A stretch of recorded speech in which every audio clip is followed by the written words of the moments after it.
Right, what have we got today? Boosh, it's another headlamp. Now, as you know on this channel, I'm always doing headlamps all the time. I do like them. One of the reasons I cover them quite sort of prolifically on this channel is because I use them a lot. I do proper wild camping where you just go out into the wilderness, sort everything out yourself, and you're not in a campground or anything like that. So I do use these things, and I understand there are obviously other uses for them. Not everyone's, hiking the Pacific, trail or anything like that. Some people want to work on their car, or they put the bin out or walk the dog, and I understand that. So I will be covering that in this review. So before I quickly start this was sent to me by Banggood. Banggood said, TrailTrek, this is right up your street. You love this sort of thing, so give us a proper, honest review. We don't get to edit it. We don't get to see it. Put out anything you want. Say what you like. Boosh. That's what I've done. So thanks to Banggood for that. It will not affect the result I give this. They're always honest on this channel, and this will be no exception. So let's quickly get this out of the packaging. I quite like the packaging. I always have on the Wubens. They tend to use a lot of packaging, which is a problem these days because we've got enough plastics and stuff. But I do like how they look. I don't know why it needs this when it's got it's got this plastic outer. But I'm not going to start whinging about environmental issues. People aren't interested in that. They want a review here. So this is the Wuben H5 headlamp. So you stick it on your head and you can see what you're doing hands free. So push, get rid of that, and then pull this out. Do you know what I'm going to do? I'm going to demolish this and get all the bits out. So I like that bit, a little bit of an anime character there, and it's a maximum 400 lumens if you use the right cell, which they give you anyway, and it's pretty small. So if you want to pause that, this is in 4K, so you can pause it and have a look at that if you're particularly interested, because there is a difference between the 14500 lithium ion battery, which is in here, and a standard alkaline or nickel metal hydride battery, AA. Same size, different chemistry, therefore a different output. So you don't get the 400, you just get 250, although the other outputs are mirrored. So you see you've got 1 and then 50 and then 150, but then you don't get the same massive output. But that's to be expected. And they are claiming something like 73 meters on this, 73 meters through. Maybe it's about that. We'll see though. Right, push, get rid of that, pull that out. That's the mount. There's the light itself. Let's get rid of all this because people don't really want the unboxing bit. Boost, get rid of that. That's your strap there. It's not a 3-pointer, it's a 2-pointer. So that goes around the circumference of the skull. A lot of them have 3 points, and I'll show you a 3-point here. Here's a Sofern, and as you can see, this has a one around the circumference, but then it has a one over the top. You need that to stop jiggle and to stop sag, where it sags down. However, the argument here is that is a lot heavier than that. It's something like, I think it's that is 63 grams, including the cell. So with everything in, 63 grams, very, very light in comparison to that, which is not as light. So therefore, the argument is you only need a 2-pointer. I found that to be true in my testing. I didn't run with it. I should have maybe, but I may do extra testing on that. But in regards to walking, even walking fast or doing all sorts of things, as long as this was secured, there was no sag and no droop, brilliant. I had no problems with that. So I'll show you how to connect that in a second. There's the light. You get a little lead with it, so it's type A to type C. There is no type C charging on the outside of the unit. You've got to take the cell out. I'll just show you that now, but we will cover charging in a moment. So there is your type C, and it's got a little thing on there to show you. So this is a type A, well, it's a double A size, but it's a 14500, and it's about 920 milliamp hours in capacity. But we'll go through that in a moment with the charging. Okay, manual, can't be bothered to read that. That was the isolation switch, because obviously I put this back together. I've used this for a week and a half now. I normally do 2 weeks, but I've got other things on. That was just in the box. You get a lanyard. Now, if you want to use this as a little EDC, so you can forgo all of that and just use it as an EDC. There it is. Nice and open and easy to use. So you would loop that through, and then you could use this as a little EDC. And you've got a lanyard. It's an okay one. It's not bad. It's got a little cinch, which is nice to see. I do appreciate that. So you put that around your wrist, and then you would cinch it down. So here, just as an example, there it is around the wrist, and then you cinch it like that, which avoids it coming off. I didn't use this, but it's there. And let's just check for strength to make sure it's not a load of rubbish. So I'll pull that until it hurts. Right, it's hurting now, Nothing, not snapping. You can see the indent on the finger there.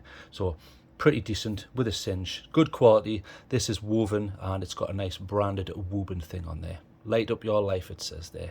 Registered trademark. Brilliant, no problems with that. If you like a lanyard, you've got one. Get a couple of O-rings just for replacement purposes. So in your machine section here where you have a thread. They're quite nice threads. They are angular threads, so they're not the crappy ones. Nice to see. And then right at the top you have your O-ring. Sometimes what happens is they can get stripped. This, I mean, very well machined, this one. Well done, Wuben. A pleasure to use. It's not one of these finicky ones where you end up shredding the O-rings. But there's 2 free, well, within the price anyway, just in case. So keep them, and then I'll unwrap this. So let's go over some specs while I'm fiddling with this like an idiot. So it uses a 14500 cell, which we'll discuss in a moment. 400 maximum lumens on that type of cell with a lithium ion. It's got a 1.5 meter drop rating. I would have liked to have seen maybe a little bit more, but it's certainly very well made. I mean, to look at, it's very well made. Although I didn't carry this too much in the pocket with other lights, there's a little dint there. Hang on, if I can get it focus, you see there? A tiny little dint on that section. But other than that, the anodization has held up extremely well. I've got no problems with that. Nothing to complain about whatsoever. Nice and thick. Wuben are putting out some damn good stuff recently. I'm really impressed with their output. You know, even down to that, you know, they've fixed the C3 with that square beam. That's becoming a light that I'm recommending now. Sometimes, not always, but sometimes over the Convoy S2 Plus. They're really doing a good job. I hope they continue to do that because they're really pushing things and doing a lot of things right, and they've done that with this light. There are a few things they haven't, but I will cover that because this is an honest review. But lovely, lovely design, nice rubberized button, just nice. And this is a semi sort of heatsink fin design, but there's not a lot of heat produced by this. In fact, the step down on this is a miraculous 10 minutes.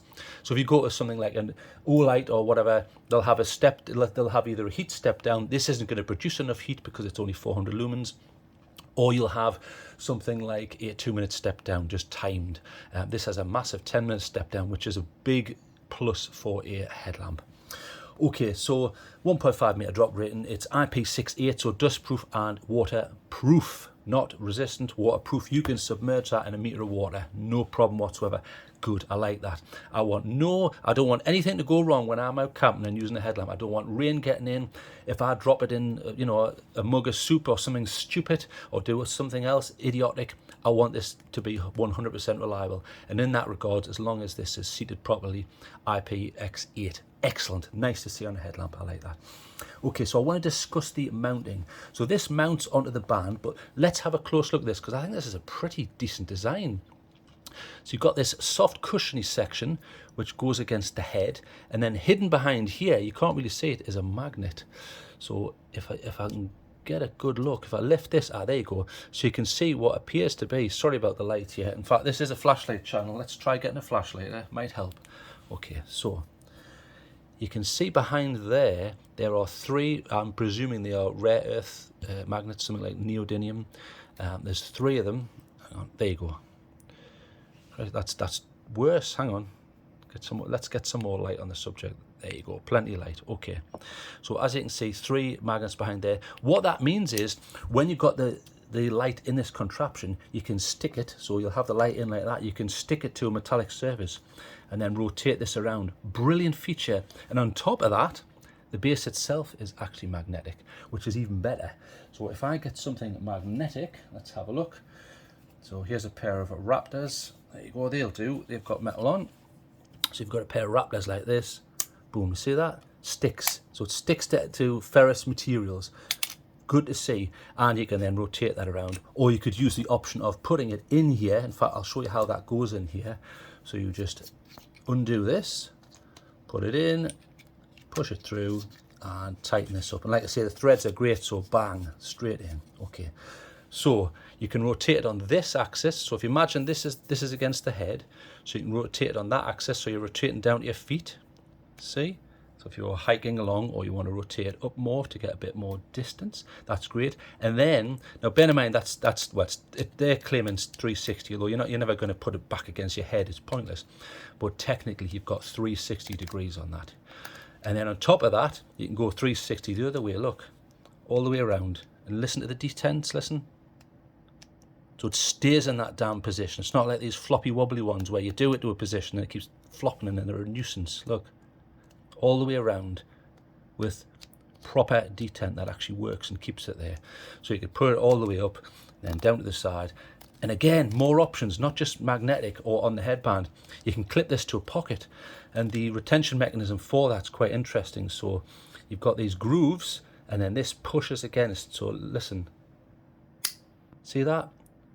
Then that stops any movement. It works. I've used it on a shirt. I had it going in the side of the shirt and then out like that. It had to be a taut shirt, obviously, as in regards to tightness, but that worked. And then I put it on jeans pockets, then I put it on webbing. Webbing, it worked on brilliantly on that. Open webbing, no problems. So a lot of options. And in regards to how you would fit that to the band, so obviously this would go around the head, and then you just put it in. It's as simple as just putting that down. Listen, that's it, done. That doesn't come off. And then you would just wear it like that. Brilliant. So I had no problems with the, and like I say, now that looks floppy, doesn't it? But once that's against the head, it isn't. Trust me, because it's very, very light. And then rotate that any degree, fantastic. Although you don't need too much rotation with this because it's using a TIR setup on the top here. In fact, I'll just quickly show you another alternative. So some lights, there's one. Some lights, here's just an SP40. They've got the LED down the bottom, and then that's using an orange peel. That's trying to get a little bit of throw, but a little bit of diffuse beam there. So if I rotate this again, because I did disengage that. There you go. Turn it on, power it up a bit. So you're getting a bit of diffuse, but can you see this hot spot? That's trying to get a bit of throw, which this light does, but you've got a little bit of diffuse there, and the spill's quite nice and wide on this. It's quite nice and wide because they've got a nice wide bowl. Good design. On this one, it's super wide. In fact, I'll show you how wide. It's 175 degrees. I'll show you. So if we take something like a more traditional light, I'll find one.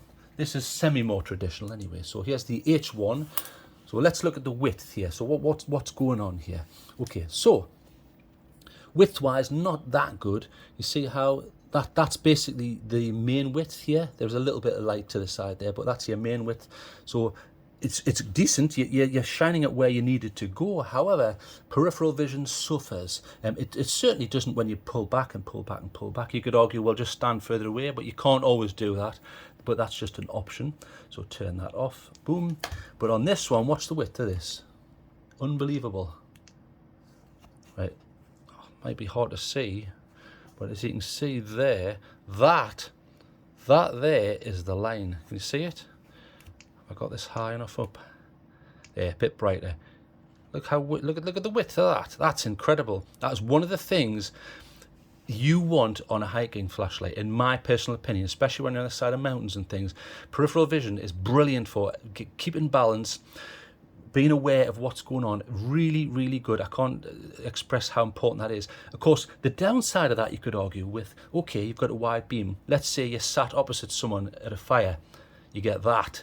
Even if it's pointed down, you still get an irritating light leak in your face. Yes, I understand that, but that comes down to campsite etiquette.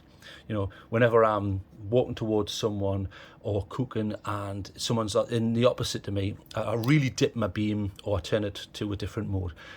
So you could argue that's a little bit of a problem if you're in a group, but on your own, brilliant, dead wide. Look at that, you can see there. Really wide, really works. Nice TIR setup, sorry, and it works. In regards to tint, it's quite white. I'm sure it was about 6,000 in my testing, but I'll go over that in a second. But brilliant. I can't say enough good things. And what I'll do is I'll show you some comparisons in a moment on how that width works and how it helps you see what's going on in the world. So like I say, only 63 grams, brilliant for the size, but it is using quite a small cell. You've got that 360 rotation. It does have battery level, so if you watch this W, when you actuate the button, see how that's gone blue, and then it will go out. So that doesn't stay on there. So momentarily when you do it, it goes blue. That means your battery is between 100 and 90%. So you're not having to go into the UI and doing loads of secret clicks to find out what the battery level is. It's there and it's visual. If your battery is between 89% and 40, you'll get a blue flash, so you know that the battery is starting to wind down, but still perfectly usable. If it goes red, you're between 40 and 15%. Certainly as you get towards the lower end of that, you want to be starting to charge the battery. If it's flashing red, that means you must immediately charge the cell because you're below sort of 15% capacity. You're going to start damaging the amount and ability to retain charge and the amount of charging cycles you get. You never really want to let your battery go to absolute kaput and nothing. So you've got that, which is really good. In fact, just quickly, I'll bring up the figures that I got here. So there's the figures there. So I did some testing in regards to the beam and output. So the CRI, which is the color rendering index, in other words, how close is that to normal daylight? So daylight would be 100% as the perfect example there. So pretty decent. It was over the 70%, which you'd get with a lot of Korea emitters and things like that. So it was 73.3. Pretty decent. I didn't notice any problems. There wasn't any silly color casts or irritating green in the lower levels. Perfectly acceptable. I enjoyed using this. Really decent. You know, 6003 I think was the Kelvin value of tint. And when I'm talking about tint, I'm talking about whether it's a warm or whether it's white light or neutral, in other words close to daylight. It wasn't that white, so it was about 6000, and that's what the figures came up with, and it's decent. Looks nice and bright, but it's not obnoxiously white where it's like some sort of, you know, strip light in the basement of a strip mall or something like that. So really decent. I can't say good enough things about how the beam looked. So get shot of that there. Okay, so we've covered my figures there. So like I say, mag tail, the clip works really well, and it is USB rechargeable. But unlike some of the other lights, so some of the other lights who've implemented, I mean, they are larger, but they've got these USB flaps where you can charge them. This one you have to slightly dismantle it. So what you do is, it's a space saving thing. So you would take the cell out, and then what you would do is, in fact, we'll use their cable just to show you. Now I did have, there's a little cheeky charger. So type A, plug that in, and then you plug your type C in. And then it does have an illumination on the top to tell you what's going on. So if we plug this in, it should go red. There, see how it's red? So that tells you that it's charging, and then that will change once it's full. Didn't have any problems charging. However, there was a slight issue. So if you ignore that, charges at about 5 volts. This should be virtually full, so it's not particularly fast charging. It's 0.1 of an amp, but that's to be expected. It's a very small cell, and this is probably nearly full, which is understandable. It does peak up a little bit higher than that though, but no problems with that. The problem I did have was when you try and use type C to type C. So I'll show you that. In other words, what we call power delivery. So I do have a cable. There's one. So this is type C to type C. So I'll just show you that. So it's type C on both ends. Because of that, there has to be a little bit of negotiation that goes on. And if the company hasn't taken the extra time to do that, it will not charge. So let's just have a look. Just to prove, look, that is all the way in. Look, see that? I'm pushing that. I'm not cheating or trying to make anyone look bad here. Power delivery, I was unable to get to work with this cable, with 2 other cables, with this charger, and I used another charger. I think it was an Orky. And a U-green. I could not get power delivery to work. That's a problem. As we move forward in time, I mean, I've got AC outlets in the house now and an outlet in the car, which is type C. So I use a type C to charge the phone and things like that. It's going to become more of a problem. It's a shame to see that they didn't include that ability, but I suppose to get around that, you just take a type A to type C. But I don't want to take another cable. I just want things to work. So unfortunately, this cell will not allow power delivery, so I'm going to knock a mark off for that. So sorry, I'm sorry to see that. That's a nuisance. And obviously, one of the things you miss out on this, because you've got to take the cell out to charge it, you can't use that whilst charging. So a lot of lights, you can plug it in to charge, leave it on a low mode while you're camping or cooking, and then once it's fully charged, boom. So you're able to get the utility of use whilst charging. You can't do that with this because you've got to take the cell out. Now that's a design choice, and they've saved space by doing that. I understand why they've done that, but it would have been nice to have at least seen power delivery to make up for that. But that's not there. That's a bit of a shame. Okay, so let's go over the UI. The UI is very simple. Okay, so in regards how simple this is, it's 1 click on and 1 click off. Dead simple. I like that. However, there are options. So when it's on, you can click and hold to go through the modes. See that? And from off, you can go straight to moon by clicking and hold. So there's the lowest mode. That looks pretty decent. It's mercifully 1 lumen. A lot of them are trying to do 5 lumens, 6 lumens. To me, that's not moon. Moon should not affect night vision. It shouldn't reflect back too badly on a map and ruin night vision. It should be very, very low for a super extended runtime, just enough to do something close up. Brilliant. 1 lumen. They are claiming you get 120 hours out of that on the lithium ion cell. If you were to use an AA, Now I do have some, so if you were using AA, so like an alkaline or a nickel metal hydride, so here's just an example. This happens to be an Enloop Pro, which are some of my favorites. You're going to get a different output because it's a different chemistry, so you're only going to get 80 hours rather than 120 on the lithium ion. Okay, the next mode, so click and hold, is low, decent. I was able to get a little bit done by that. On low mode, that's only 50 lumens, so you do get a 7-hour runtime on the lithium ion cell. Excellent. However, if you fall back to a normal AA, it's 6 hours, so 1 hour less. That's not too bad. And then the next one, medium. Look at that beam, brilliant, nice and diffuse. You do have a tiny little bit of a suggestion of a hotspot to get a little bit of push from this central section. It's hard to see there, but so they've done a really good job on that. So on medium, 150 lumens. You also get 150 lumens from a normal AA, and the quoted running time for both of those is 3 hours. And the change comes in when you go to high, so click and hold. Right, that's the highest setting you're going to get.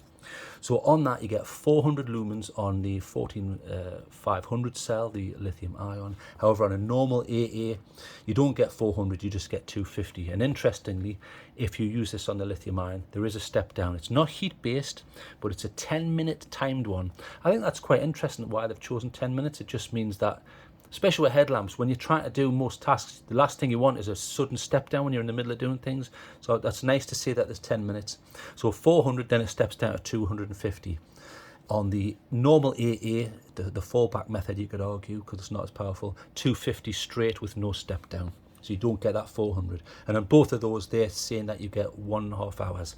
So, but bear in mind, there's the 10-minute step down. Oof, so turn that off. I've got that glowing there because that happens to be a glow in the dark there. Okay, so there's a lot to like here, isn't there? I think they've done a really good job. However, there are problems. What I'll do is I want to go over some pros and cons and give it a mark. But before I do that, I'll just quickly show you. In fact, shift all that out of the way. Right, bring up a picture here. Bring up a picture. Right. What I did was I went out and I did some testing. What I didn't want to do was I didn't want to be unfair. So in that regards, I thought it would be very unfair for me to go out with a load of lights that produce 4,500 lumens and go, haha, look, it's not as good. Well, it isn't, because it's not the same runtime. It's a much smaller cell. It's a much smaller, lighter device. So I've compared this against lower output lights, you could argue. There's no point in comparing it to a nuclear reactor based one and saying, not as good. Well, it isn't, because it's much lighter and more compact. So I compared it against the Ashlux HL01, which is a very heavy light, but a budget one. The Convoy H1, again, a budget light, which does an okay job. It's got quite a nice tint on it. The tiny Nebo Micro, which is very, very small and rechargeable. It's much smaller than the H5, but output suffers because of that. Then the Wuben H5, which is what we're looking at here. And then the Skillhunt H03, which is also a TIR setup. And the Sofern SP40, which is my current champion for budget headlamps. But it is a lot bigger, isn't it? And a lot heavier. So let's discuss what we can see. Right, first one, Ashlux HL01. There's a slight suffering on the bottom left of that. You see the peripheral vision is just petering out there. Although you could argue it does a nice job, it looks bright. The central hotspot is nice and punchy and bright. It's reaching over to the other side of the river behind the first row of trees. Perfectly acceptable, although I would argue peripheral is slightly suffering on that. But it's a perfectly acceptable light, but very, very heavy. Okay, so next one, H1, straight away, different tint, and it doesn't look as bright as the HL01.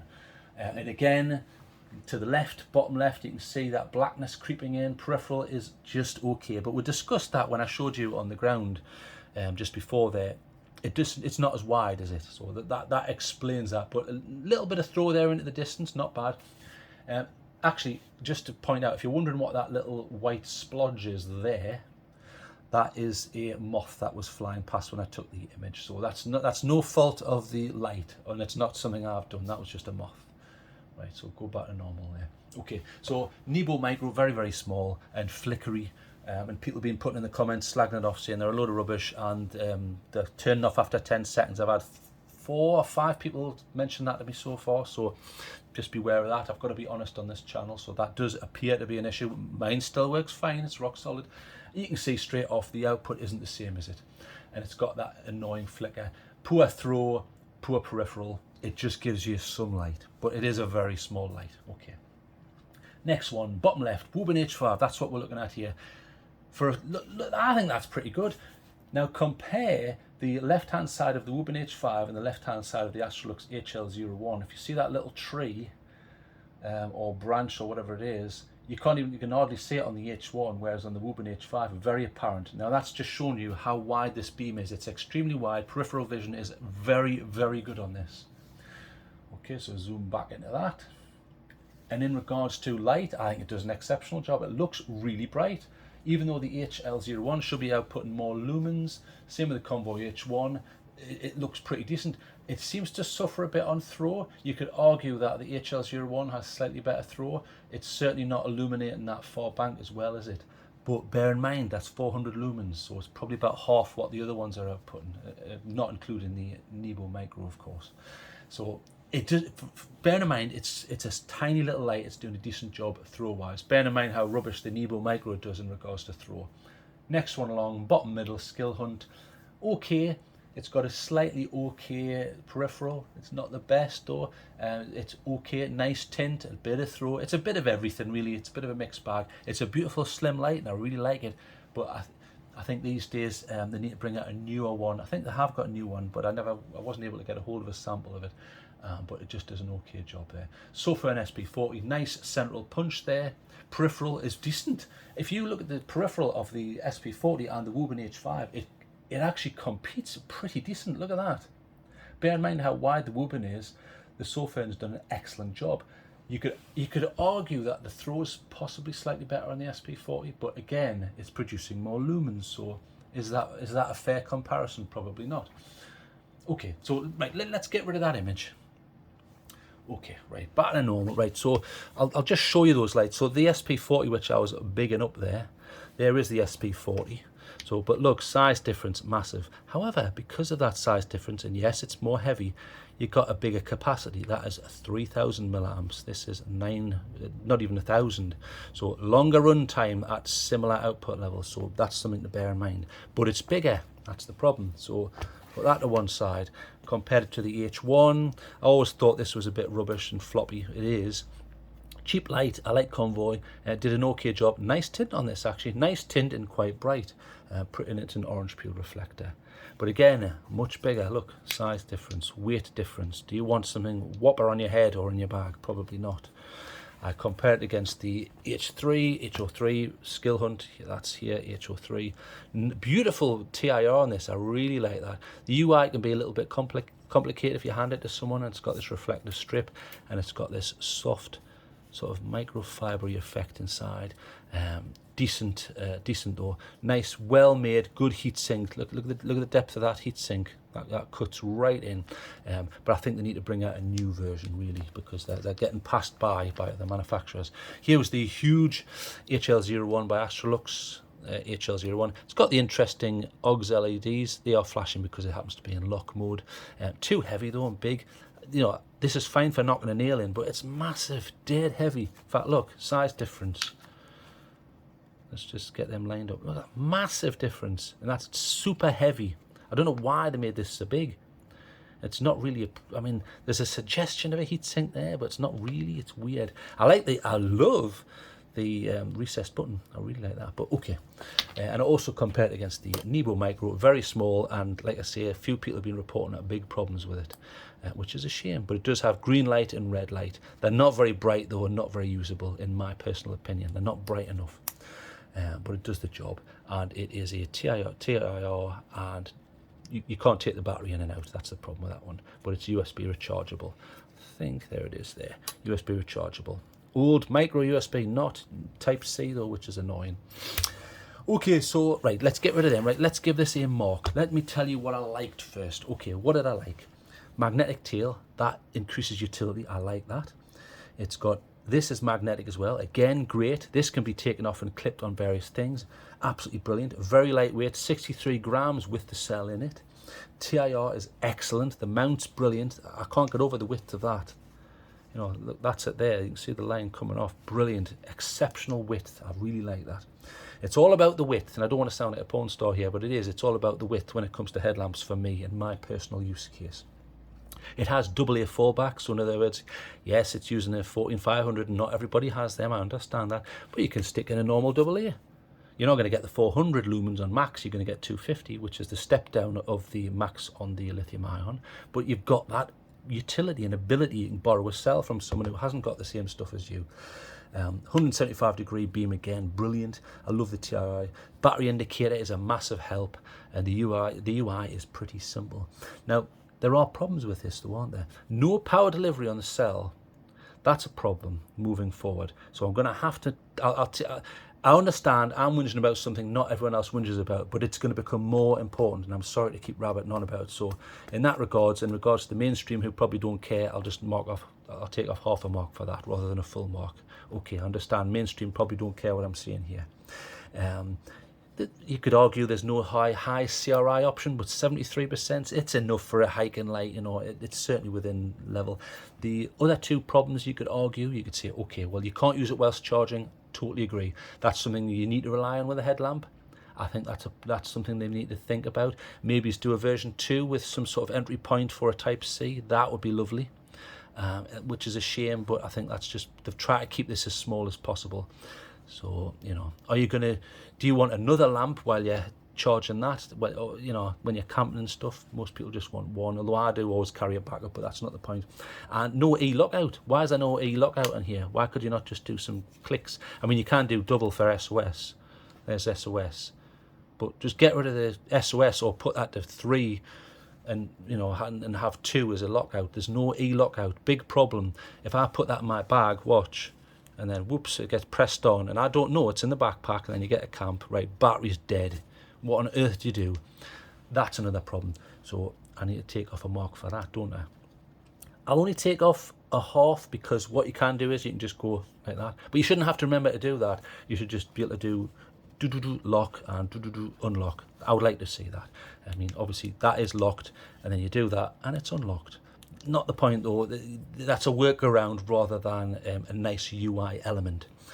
Okay, so I wanted to give this a 9 because it gets so much right. It's a beautiful, I've thoroughly enjoyed using this. I really have thoroughly enjoyed it. I love all the utility.